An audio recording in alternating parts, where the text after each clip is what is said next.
Pratu Tupal Halomoan Baraza asal Jambi gugur di Papua. Ayah sebut hatinya hancur, istri pingsan terus.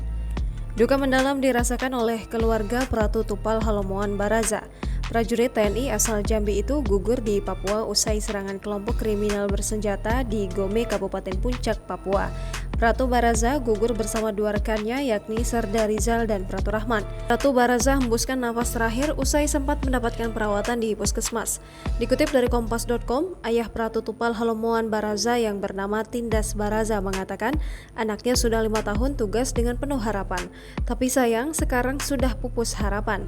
Menurut Tindas, itulah resiko menjadi tentara, apapun tingkatan pengabdian kepada negara yang paling utama. Lebih lanjutnya, Tindas menceritakan dirinya memang sangat mendukung anaknya untuk masuk menjadi anggota TNI. Ia menyebut dirinya dan keluarga mengetahui kabar terkait anaknya gugur di medan perang sekitar pukul 8.00 waktu Indonesia Barat.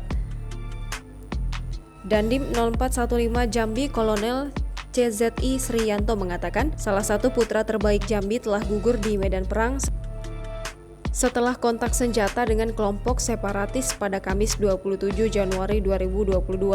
Ia mengatakan jenazah Pratu sudah dievakuasi dan akan segera diterbangkan ke rumah duka yang berada di RT 19 Jalan TP Sriwijaya, Kelurahan Rawasari, Kecamatan Alam Barajo. Sriyanto menambahkan Tupal Halomoan Baraza mendapatkan kenaikan pangkat dari Panglima TNI. Kenaikan itu dari Pratu menjadi prajurit kepala atau Praka dan akan dikebumikan di Makam Pahlawan.